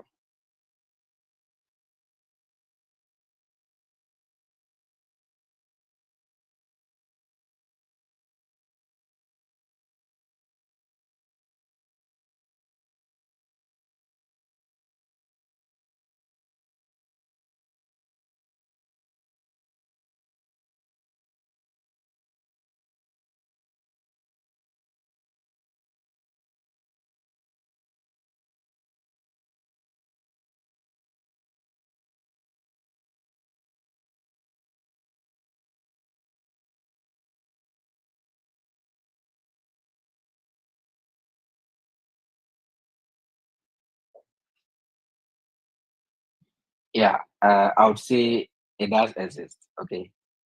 Most of the times it is with regards to scientific writing, right? Formal scientific writing. But with regards to these admission processes, it would be wrong for you to say that they don't do it. Some schools might not. Okay. Some schools would say that just to scare you off, to make sure that you put in the effort and do the things yourself. But then what will go wrong if you admit that okay, that exists, and then you do it the better way? You get the idea. Of course, they have the resources to check your work to determine or to detect whether it was AI written or not. Even me, as I'm here, if you give me something and I start to read, based on the fact that I've used ChatGPT for a long time, and I really see the AI models always have this specific way of writing. Once you start reading, it is so obvious that somebody can even tell you the model that you used to write it. Okay, so the idea is that use AI to fine-tune your work, but the final piece that you submit should always be from you. There should always be that human language in your document, right? So as I said, I said AI wrote 40% of my work. Perfect, that was it. But the final piece that I submitted was my own fine-tuning, my own writings, recommendations from other people who are also human, right? If you take advice from human beings and you put it in your SOP, when somebody is reading it, the person realizes that okay, this specifically is coming from human being, because of course there is always a great distance. You always know that this is from AI, whether you like it or not. You always know. So for us, it's a large document that involves a lot of writing. It will be so clear. Okay, so just make sure that you add that human touch to it. How you express yourself sometimes varies a bit. So as I said, after AI has given you whatever results you got from whatever model you use, make sure you read through everything again, do your analysis, and then add that human touch to it. Make sure you edit it. Sometimes I usually prefer to do it in my own words. And one thing that I always advise people to do is that don't try to show, this is not the time to show that you know how to speak a lot of English. No. Maybe even the person reading your SOP does not really do a lot of English. Imagine you are applying for, let's say, computer engineering, right? And that person is just, his expertise is in engineering, computation, computer stuff, and doesn't really know much about grammar error and all that. And you start speaking big English and English grammar. How do you expect the person to even understand your SOP and all that? AI will give you large vocabs and all that. But when you are coming to fine tune it, make sure you write those things in simple formal language. Formal language and simple formal language is the best way to go. This is not the time to show that you know your vocabs. No. If you say something and the person doesn't really understand, there is no time for him to even go and pick dictionary and check. Why he will just throw your SOP somewhere and then continue to read. Don't forget, you have a lot of applicants. The competition is high. So just put in simple words, fine tune it for it to be human Just add that human touch to it, and then you'll be fine. Okay, so that's what I think about it. Don't just make AI do everything for you. Thank you.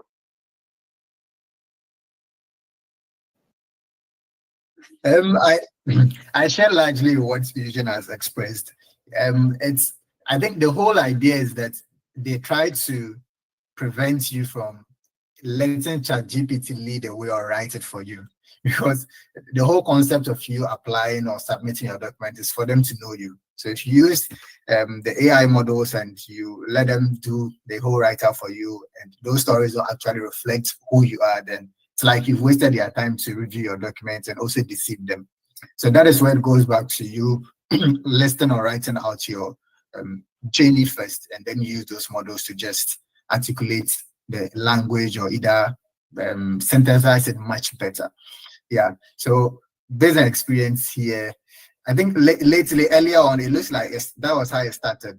There were concerns of using those checkers, most likely using things like Pennyteen and other AI checkers to be able to check whether somebody has done AI. But lately, they've even come to realize that I could write my thing 100% from scratch.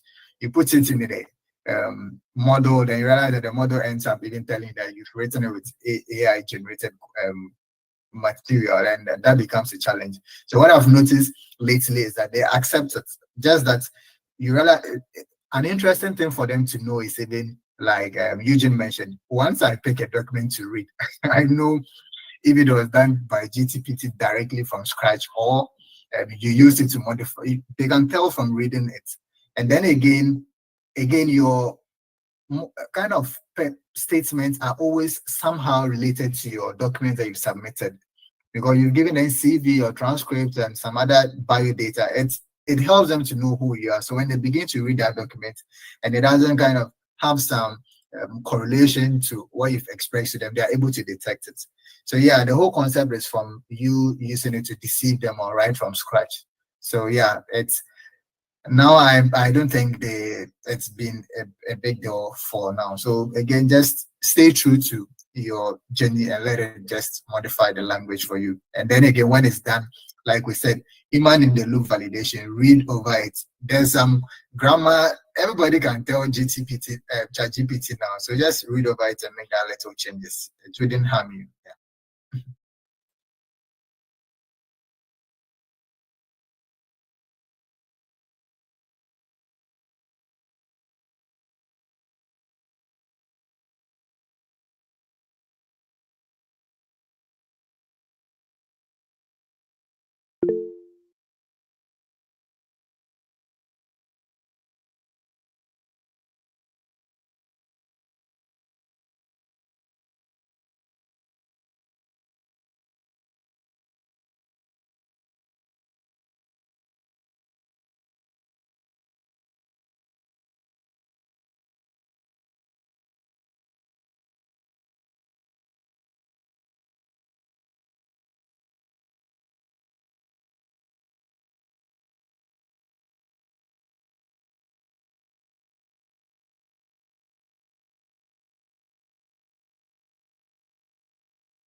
Yeah, I think if you have that, okay, if you have the evaluated one, you can always add it. But if you are at a point where you don't have that conversion yet, you can always use your traditional CGPA. But then you have to give them the context in which you are getting that CGPA from. All right. So if you are using, I don't know, I think KNUSC, they have this different way of giving their grades, right? So when you are using such qualification, you need to make sure you explain the context in which you are putting it. You can always quote that grade or that CGPA that you have, and then maybe put into brackets just a slight explanation to whatever you like, what it means, right? And when you put that there, they actually understand it. But if you have the converted one, you can always put that. I think that even makes it more perfect, right? But I use my traditional one and then try to just in a brief sentence into bracket just quote or state the context in which you are using it, and then the skill that they use to give you that particular qualification. I think that would be okay.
I think that's spot on. That's a good summary of what the statements are. So, to Mabel's question, to some schools, personal statement and statement of purpose can mean the same thing. In some other schools, they could be separate things. So, just to be on the safer side, always refer to the department or school's website to know what they call it and what they want you to capture. Yeah, just a quick add up. Yeah, so I've had an experience like that where I had to help a friend of mine review his personal history statement. Exactly, that was how they quoted it.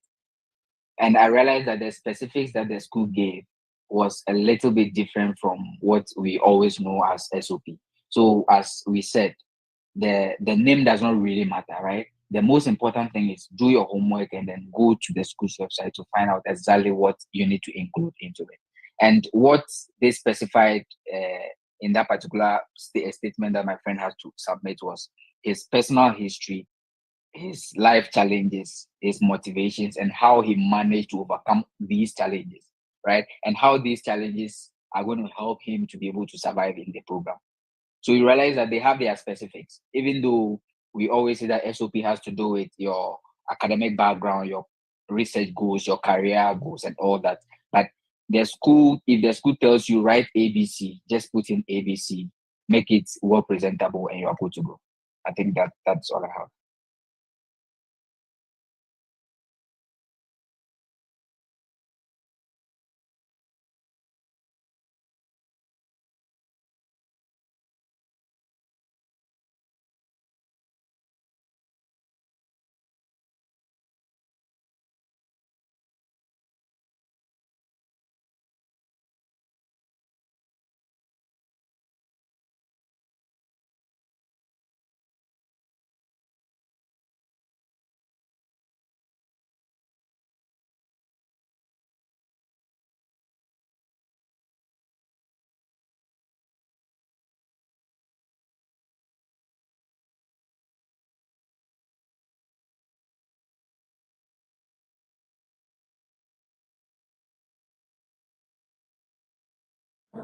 All right. All right. Thank you very much, Seth and staff. Thank you so much, Eugene.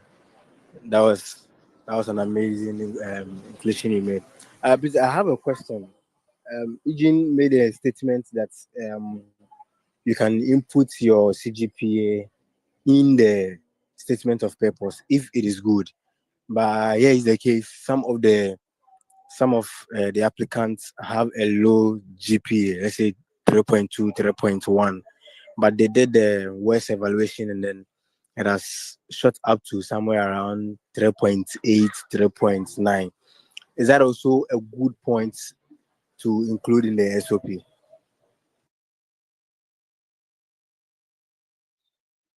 Yeah.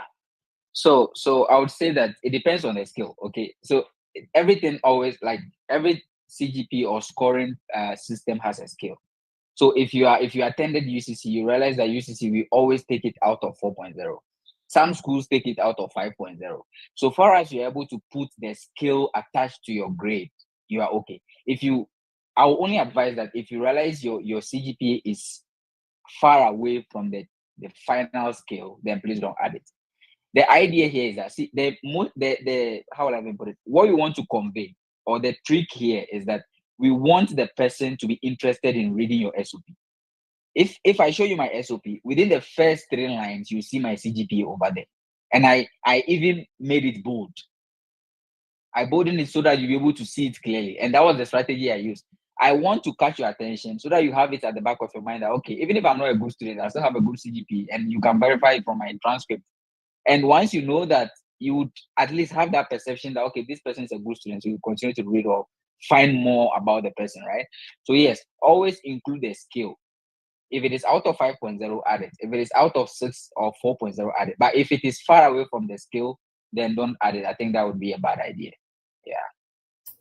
Yeah, and that's even true. I think I've kind of come across some standard documents from schools which even highlights that in your CGPA general, like Eugene mentioned earlier, if it is in the first class range, like 3.6 and above, in the context of a scale of 4.0, most likely just highlight it. So I think early on, that was what I also did when I started, before I met my supervisor, when I started to early on try and reach out to some professors. The same thing on my first email, Charlie, the CGPA is there. I have to, like, you want to bring out what would sell you best. That is the whole concept of what we've been trying to explain. So even up to date, if I'm asked to introduce myself, my undergraduate CGP, I'm going to mention it. My master's CGP, I'm going to mention. It's very important. You struggle to get it, and it's a reflection of your academic journey per se. People don't really know you, and those are some platforms to just help them appreciate you. So yeah, the whole idea is you want to sell yourself best. So if technically it's above 3.6 or it's in the first class range, I think you're good to go. For me, like you just mentioned, 3.9, I won't be hiding it. I was always, when I sent to a few lecturers, 3.I, that's even the first line. I mean, this with, like I mentioned it, and I even add the awards and blah, blah, I got. To just, the whole idea is to keep them to yourself. You want to like attract them. Yeah. Thank you very much. That was a great submission. But my question is, if the person, maybe the final CGPA from your undergraduate is over 4.0 scale, it's on a 4.0 scale, and you had somewhere around 3.2, and then the worst evaluation is shooting it to somewhere around 3.8, 3.9. Is it that? And my question is, are you going to include the worst evaluated transcripts, or you will use the undergraduate one if it's concerned, if it is in relation with the undergraduate one? I think that one has been stated clearly that it shouldn't be included. But with respect to the West, I'm asking if you can include the West evaluated transcript to the SOP. That is the question. Yeah, Yeah. So, most. okay. Okay, yeah. Eugene, please go on. Yeah, so I would only want to say that no matter how you convert something, okay, it's always reflect. If it is low and you convert it and it shoots up, right? The worst evaluated standard also has that, they also have a benchmark, right? So it's definitely going to be a little bit far away from their benchmark. So if you think your normal local CGPA is far away from the 4.0 or 5.0, then just don't add it. But then I would always say that if you have an outstanding CGPA, make it work for you because it helps a lot. Okay. Yeah, so Eugene, I even think Eugene clarified also the concept of adding the skill. So you realize that you are doing the West evaluation because your grade point in your country, it's not the typical of what they know. So you are doing it to help them appreciate what your grade point would look like if you had school in the United States or anywhere that you are doing it. So yeah, that appropriately will be the CGPA you should mention, the one you've evaluated, and also try to just be on the safer side and don't make it misleading. You add a skill, so you can include maybe that it's West evaluated, like WES, like in brackets, like add a context. I think that would be the safest way to go by it.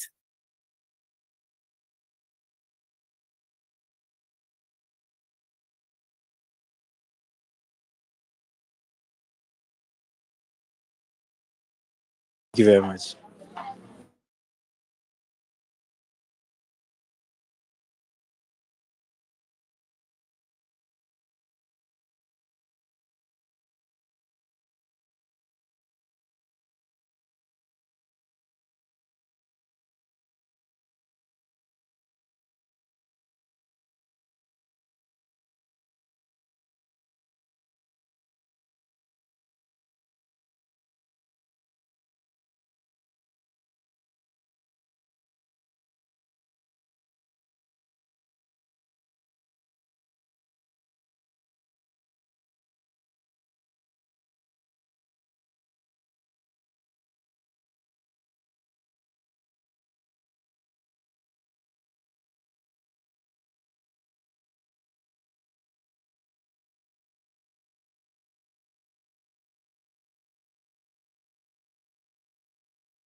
Yeah.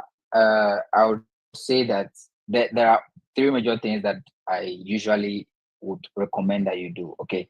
The first thing is you need to think about your timing. the time in which the time at which you are sending that email. These professors are very, very busy.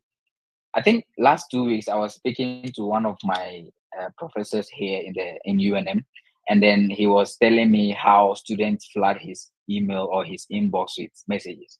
Right. So imagine all over the world, people are looking to send message to this particular professor, and the time difference in Ghana and in the United States. Right. Let's say United States is 5 hours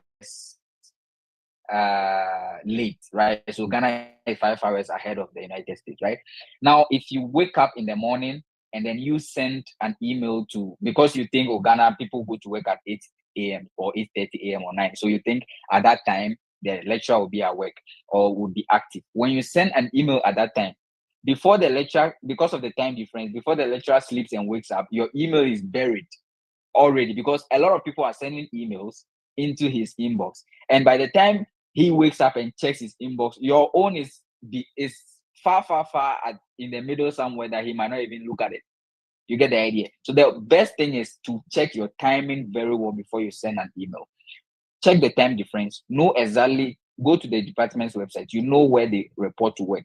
Find a way to send an email where at a time where the professor will be in his office, like busy hours, right? You don't send it during break time, like 12. Let me put it in the context of Ghana time, like 12 p.m., where we know almost everybody goes for lunch. You don't send an email at that time. You don't send an email in the night where by then professor might be with his wife or family that might be resting or something, right? So always send your cold emails during active times. So you need to check your time, know the country in which you are sending the email, check the time difference and all that.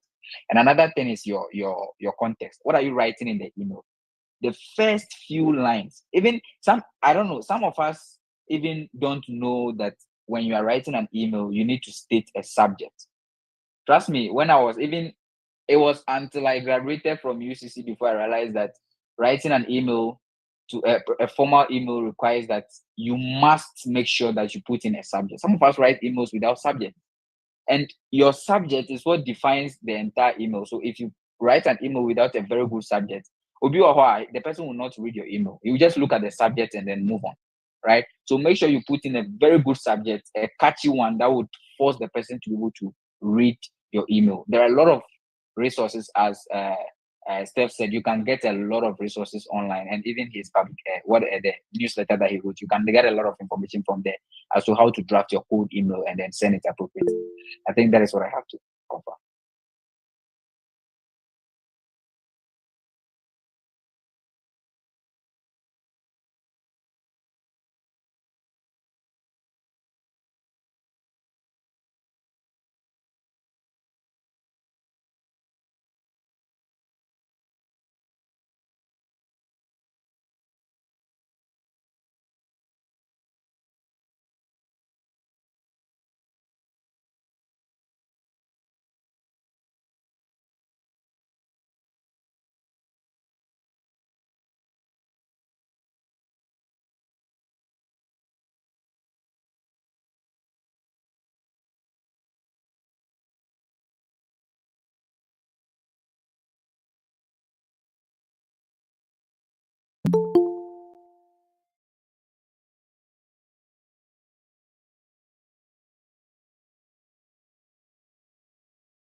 I think instructions. If they've clearly told you what to do, it is helpful to like stay to the instructions.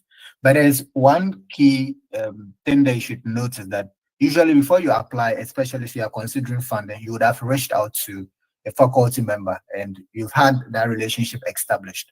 So when you are writing, I think in your essay, you probably always have to mention that supervisor. So in that case, it's not really important to highlight that you need funding.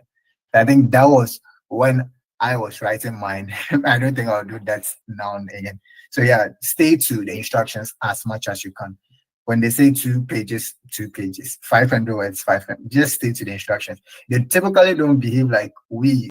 Sorry to say if I use the word we, but in our part of the world, it's like when we see things on social media, that's how they largely communicate. They pass the information through their websites, their emails. That is how they communicate. So they've given instructions to be safe. Just stick to the instruction.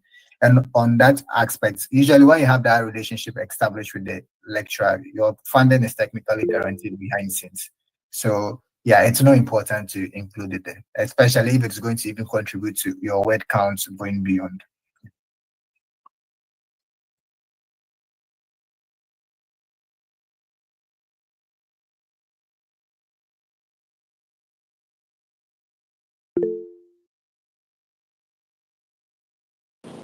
Yeah, mine was also a submission on the email. I think during my undergraduate study, I was a faculty financial committee member, FEFSA, yeah, financial committee member, where we launched the program. It's called a Scholar for All. So that program, I think during that program, students were allowed to send email to the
financial support and all of that.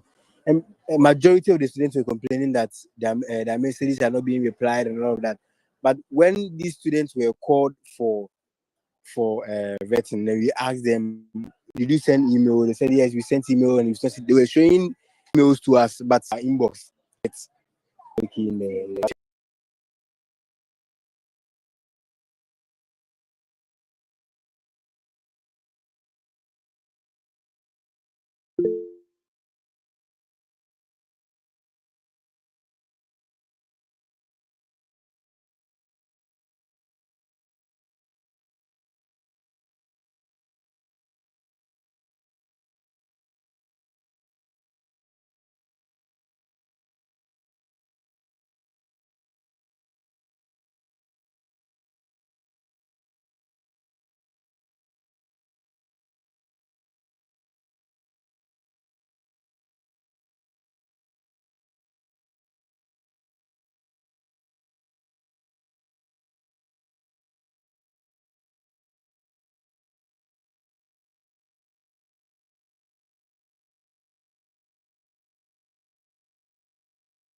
Yeah, so I think the first email reaching out to the supervisor, most like in my view, just start with a brief introduction about yourself.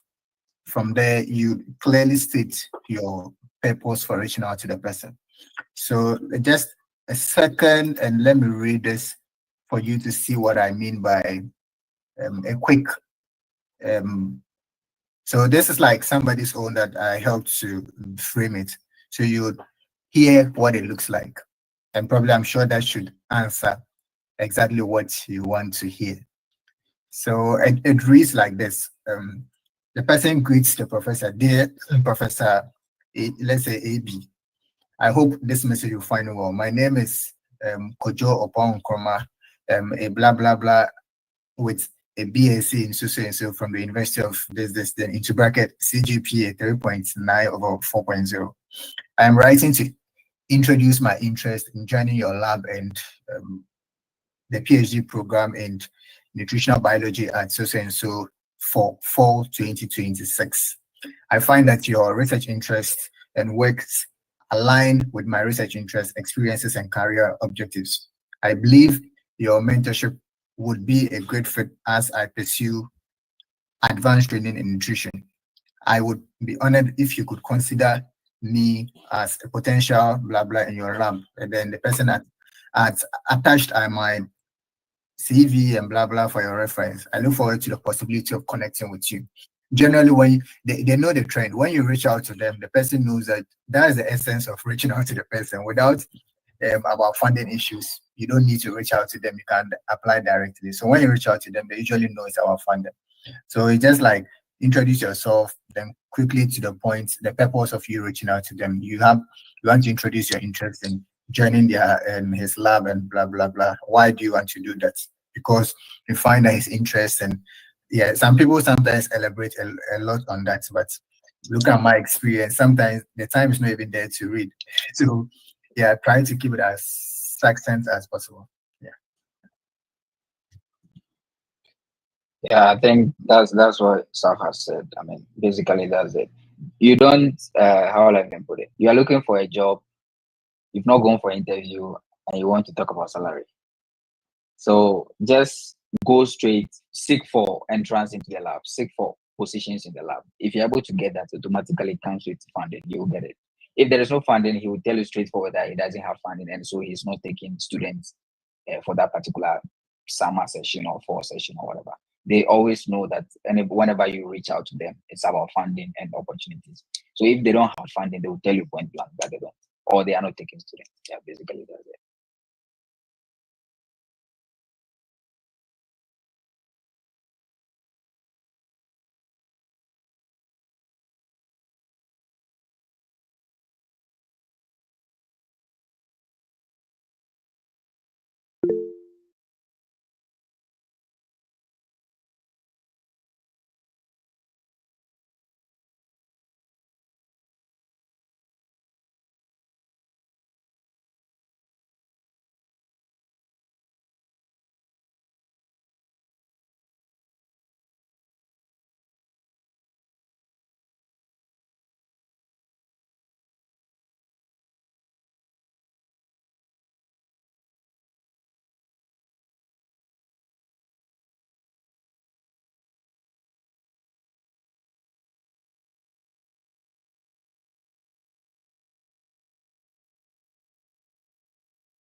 Um, we've said a lot actually. I would only say that um, this is an SOP writing session, so don't be afraid to reach out to people.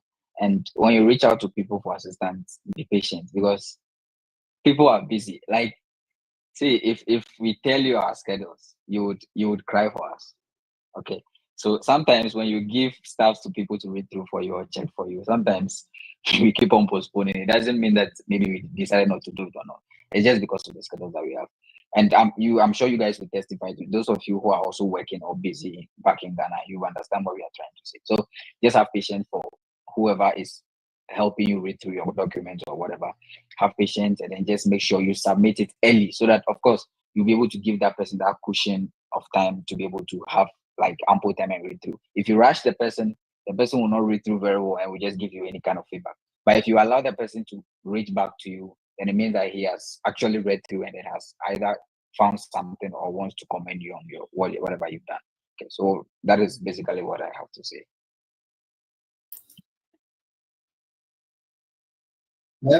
Yeah, so I think it's it's a very interesting, challenging, and also rewarding journey. Once you begin to work on graduate school issues abroad, you face difficulties and challenges, but you need to be patient and also consistent and resilient. Like, have this in mind that you face challenges, you may not get the positive replies and all that, but like, be consistent. You'd surely always end up with the positive results. And like you mentioned, when you send something out, just be a little patient, and at least you wait for 3, 4, 5 days, you don't get feedback. You could just reach out and check up on the person. Sometimes it's even the relationship you have with the person that helps determine how fast the person can commit time to it. Yeah. So other than that, like, be consistent, accept that challenges are there. Like, nobody promised anybody smooth journey. There will be challenges. You may not get the positive results you want, but like, you know what you want, just be consistent and you surely get them.